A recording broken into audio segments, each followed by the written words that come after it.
Hi అండి, అందరికీ నమస్తే. నేను మీ సునీల్ మద్దాల. ఏంటంటే మంగళవారం రాబోతుందండి. మంగళవారం రాబోతుంది, మీకు అందరూ తెలుసుగా.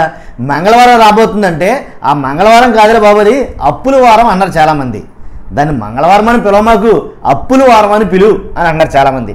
ఇదేంటిది మంగళవారాన్ని పిలవకుండాను అప్పుల వారంగా పిలవడం ఏంటంటే, ఆంధ్రప్రదేశ్ తాజా పరిస్థితి ఏంటంటే ప్రతి మంగళవారం అప్పు చేయడం పరిపాటి అయిపోయింది. ఇప్పుడున్న కూటమి ప్రభుత్వానికి ఎవరైతే ముఖ్యమంత్రి గారు నారా చంద్రబాబు నాయుడు గారు, ఉప ముఖ్యమంత్రి పవన్ కళ్యాణ్ గారు ఉన్నారో, ప్రతి మంగళవారం అప్పు చేసే రాష్ట్ర ప్రభుత్వాన్ని ఎదరగా నడిపిస్తున్నారు అనేది చెప్పడం జరుగుతుంది. ఇదేంటిది, అసలు అప్పులే చేయమన్నారు, ఆల్రెడీ గతంలో అప్పులు కుప్పైపోయిందన్నారు అని అయితే కనుక చాలామంది మాట్లాడవచ్చు. మీకు ఇవన్నీ గుర్తురావచ్చు. నేను ఒక విషయం చెప్పాలండి మీకు. ఏంటంటే ఈ పుస్తకం చూసారుగా, ఇలాంటి పుస్తకాలు పల్లెటూరుల్లో చాలా మట్టికి మంగళవారం రోజున లేదా శుక్రవారం రోజున ఏదో వారాలు అంటే ఎక్కడ ఎవరి దగ్గర అప్పు తీసుకుంటే ఇలాంటి పుస్తకాల్లో రాస్తారు వచ్చినప్పుడల్లా కట్టినప్పుడు. దీని గురించి పూర్తి వివరాలు చెప్పే ముందు ఇంకా కొన్ని విషయాలు మాట్లాడాలి మీతోటి. అవి మాట్లాడే ముందు నాది రిక్వెస్ట్ ఉందండి. ఏంటంటే ప్లీజ్ లైక్ చేయండి. లైక్ చేస్తే నాకు కొంచెం మోటివేషన్గా ఉంటుందండి. లైక్ చేసిన తర్వాత ఈ వీడియో ఎక్కువ మంది షేర్ అవుతుంది మీరు లైక్ చేయడం ద్వారా. అంతేకాదు మీ అమూల్యమైన అభిప్రాయాన్ని కామెంట్ రూపంలో తెలియజేయండి. ఎలాంటి పుస్తకాల మీద మీలో ఎవరైనా అప్పు తీసుకున్నారా? నేను తీసుకున్నా కడుతున్నా కూడా, అందుకే నా దగ్గర ఈ పుస్తకం ఉంది. కాబట్టి మంగళవారం అప్పు చాలామంది కడతా ఉంటారు. కాబట్టి ఇలాంటి అప్పుల కోసం మనం ఇప్పుడు మాట్లాడుకోతున్నాం. కాబట్టి నేను మీకు ఎగ్జాంపుల్గా చూపించడానికి ఇది చూపిస్తున్నా.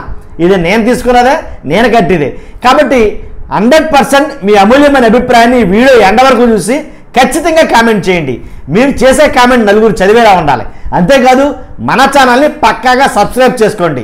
ఎందుకంటే ఇదే అప్పులు గతంలో జగన్మోహన్ రెడ్డి గారి ప్రభుత్వంలో చేసినప్పుడు కూడా మనం ఇలాగే వీడియోలు చేసాం. మన పరా భేదాలు లేకుండా ఖచ్చితంగా మన వీడియోలు అయితే ఉంటాయి. కాబట్టి ముందు ఫస్ట్గా నాకు మోటివేషన్ ఉంటుంది, ఒక లైక్ అయితే చేయండి. ఎలాంటి పుస్తకాలు ఎందుకు ఇస్తారంటే కనుక, మనం 20,000 30,000 లేదా 10,000 తీసుకున్నప్పుడు ఆ బాకీ కింద మనకి మంగళవారం వస్తాం, మేము వచ్చి మీ దగ్గర డబ్బులు కట్టించుకుంటాం అని ఇలాంటి పుస్తకం ఒకటి ఇస్తారండి. ఇచ్చి వచ్చినప్పుడల్లా వారం ఇక్కడ జమ చేయిస్తారు. ఎందుకు చెప్పాల్సి వచ్చిందంటే, మంగళవారం అంటే మనకు గుర్తుకొచ్చి ఇదైతే కనుక ఆంధ్రప్రదేశ్కి మంగళవారం అంటే అప్పుల వారంగా గుర్తుకొస్తుంది. ఇప్పటికే అప్పులు గొప్ప అయిపోయింది అన్నారు కదా ఆంధ్రప్రదేశ్. అలాంటి ఆంధ్రప్రదేశ్ని మేము కాదు, ఆంధ్రప్రదేశ్ మొత్తం మార్చేస్తాం, అమెరికాలో ఏమైనా సింగపూర్లో ఏమైనా, అప్పులు అనేవి చెయ్యం, సంపద సృష్టిస్తాం అని మంచి మాటలు మాట్లాడినటువంటి కూటమి ప్రభుత్వంలో ఇప్పుడు మరలా ఎందుకు అప్పులు చేయాల్సి వస్తుంది? మంగళవారం రావాలని ఎదురు చూస్తున్నట్టుంది. ఎలా అంటే మంగళవారం అప్పుల వారంగా చేసేశారు. మరో 3,000 కోట్ల రూపాయలు ఈ మంగళవారం తీసుకోబోతున్నారు. ఆల్రెడీ ఇండెంట్ పెట్టడం జరిగింది. కాబట్టి ఏదైతే మంగళవారాన్ని అప్పుల వారంగా మార్చారో ఇప్పటికే 15,000 కోట్ల రూపాయలు అప్పు చేసేసాం. నిజమండి, ఇప్పటికే 15,000 కోట్ల రూపాయలు అప్పు చేసాం. ఇంకా 4.5 సంవత్సరాల పైనే మన ప్రభుత్వం ఉండాలి. కాబట్టి ఇంకెన్ని కోట్లు అప్పులు చేస్తాం? ఎన్ని లక్షల కోట్లు అప్పులు చేయబోతున్నాం? ఇన్నెంటి పెట్టి తీసుకునే 3,000 ముందు తెలుస్తుంది కానీ మనం చేస్తాం. ఇలా కాకుండా ఇంకెంత అప్పు చేస్తాం ఒక్కసారి ఆలోచించాలి. కాబట్టి దయచేసి నేను అనేది ఏంటంటే, అప్పు చేయడం తప్పు అని అంటలా, ప్రభుత్వాలు అప్పు చేయడం తప్పు అని అంటలా. గత ప్రభుత్వం కూడా అప్పులు చేసింది. గత ప్రభుత్వం అప్పులు చేయకుండా ప్రభుత్వం రన్ చేయాల. కానీ గత ప్రభుత్వం చేసిన అప్పులు ఏం చేసింది అంటే కనుక, అప్పు చేసిన డబ్బుని కొంతేమో సంక్షేమ పథకాలకి, కొంచెమేమో అభివృద్ధికి, కొంచెమేమో ప్రభుత్వ కార్యకలాపాలకి వాడేది. కానీ ఇప్పుడు చేస్తున్న ఈ 3,000 కోట్ల రూపాయల అప్పు సంక్షేమ పథకాలకు వాడటంలా. ఎందుకంటే తెలిసిపోతుంది కదా క్లియర్ కట్గా, జగన్మోహన్ రెడ్డి గారు అప్పు చేశాడరా అంటే కనుక ఆ అప్పు చేసింది ఏదో 10,000 15,000 20,000 30,000 తలా మనిషికి ఇంత అని చెప్పేసి వేసేసి ఓడరా అని మాట్లాడుకునేవారు. కానీ ఇప్పుడు అలా ఉందంటే కనుక అలా లేదు. వాస్తవం మాట్లాడదామండి, తమ్ముడు తనడం ధర్మం మాట్లాడాలంటాను.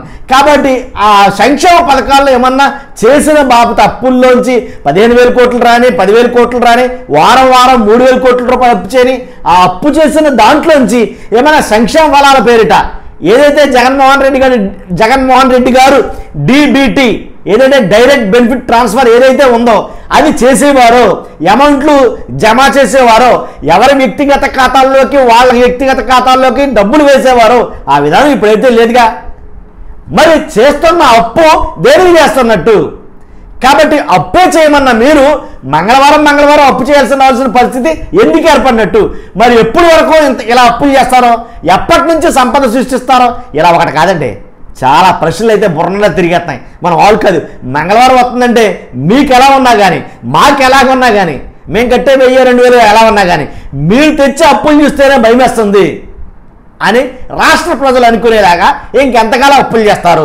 స్టార్ట్ అయ్యిందా మరి సంపద సృష్టి అని కొంతమంది మాట్లాడుతున్నారండి. కొంతమంది ఏంటి ముసుగులో గుద్దులాట, వైసీపీ నాయకులు అందరూ మాట్లాడే మాటే సంపద సృష్టిస్తానన్నారుగా. ఏదా సంపద? ఇదేనా సంపద? వారం మంగళవారం 3000 కోట్ల రూపాయలు అప్పు తేవడమైన సంపద అని మాట్లాడుతున్నారండి. వాళ్ళకి ఏం సమాధానం చెప్తాం? నేను కూడా సమాధానం చెప్పలేకపోతున్నా. కాబట్టి జగన్ గారు చేసిన అప్పులకి జమా పద్దు ఉంది, ఇలాంటి ఓ పద్దు ఉంది ఖచ్చితంగా. ఇదిగో నీ పేరు మీద అమ్మఒడి కింద 15,000 వేసా, నీ పేరు మీద రైతు భరోసా కింద 20,000 వేసా, నీ పేరు మీద ఇలాగ పేర్లు చెప్పుకుంటూ పథకాలు చెప్పుకుంటూ వేసిన డబ్బు మొత్తం మీద కుటుంబం మొత్తం మీద క్యాలిక్యులేట్ చేస్తే ఎంత అని వచ్చేది. దానికంటూ ఓ జమా పద్దు అనేది ఉంది. కానీ ఇప్పుడు వరకు చేసినటువంటి 15,000 కోట్ల రూపాయలకి జమా పద్దులు ఏమైనా ఉన్నాయా? లేవు కదా. కాబట్టి ప్రజలకు ఏం చెప్తాం మనం? ఏం చెప్పలేం కదా. కాబట్టి ప్రజలు అడిగితే సమాధానాలు ఉంటాయా? ఉండవు కదా. అదే నేను అడిగేది. కాబట్టి ఏదైతే జగన్ గారు చేసిన అప్పుల్లో కొంచెం దానికి ఖర్చు పెట్టగా దీనికి ఖర్చు పెట్టగా మన జోబులో కొంత పడేది అని ప్రజలు భావించేవారు.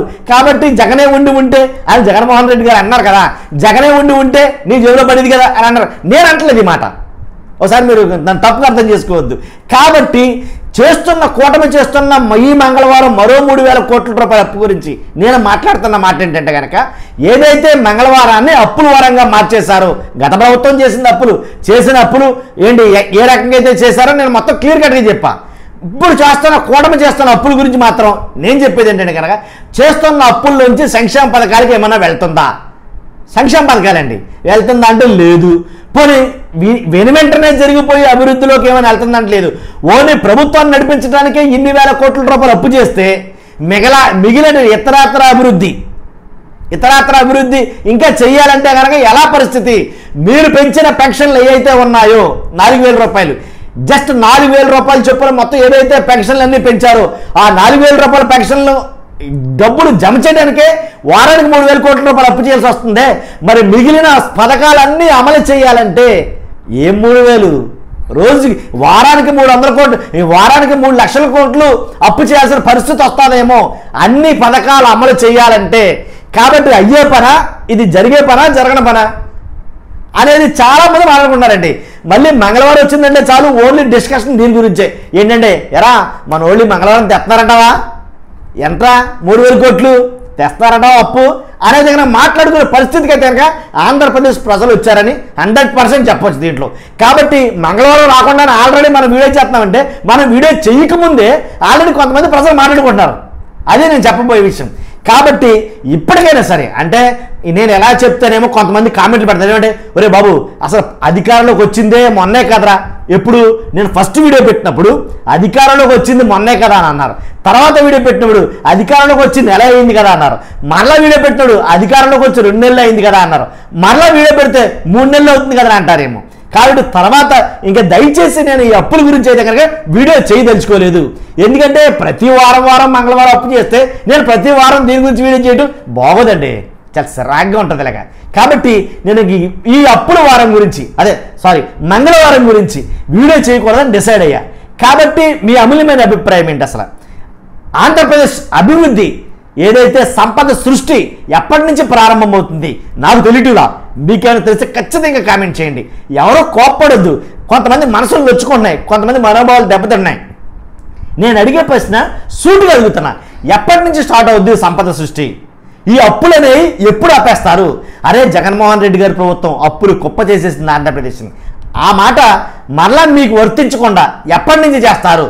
ఒక సామాన్యుడిగా, సగటు మనిషిగా అడుగుతున్నా, పార్టీలకు అతీతంగా పబ్లిక్ పర్సన్గా అడుగుతున్నా, ఒక సామాన్యుడిగా అడుగుతున్నా. కాబట్టి దయచేసి నన్ను ఏదో పార్టీకి అంటగట్టకుండా నేను అడిగిన ప్రశ్నకి మీ దగ్గర సమాధానం చెప్పగలిగినటువంటి పరిస్థితి ఉంటే కనుక సమాధానం కామెంట్ రూపంలో తెలియజేయండి. చూస్తున్న మీ అందరికీ వన్స్ అగైన్ థ్యాంక్ యూ చెప్తూ ఇదే విషయం ఈ వీడియోలో. కాబట్టి ఖచ్చితంగా 100% ఈ వీడియోని లైక్ చేయండి. లైక్ చేస్తే ఎక్కువ మంది షేర్ అవుతుంది, ఎక్కువ మంది అభిప్రాయాలు నేను తెలుసుకున్న వాడిని అవుతాను. 100% మన ఛానల్ పక్కాగా సబ్స్క్రైబ్ చేసుకోవచ్చు. ప్రజలకి అదే మీకు ఉపయోగపడే వీడియోలు అయితేనే చేస్తాను, పనికిమాలిన వీడియోలు నేను చేయను. చూస్తాను మీకు అందరూ కూడా. Thank you very much.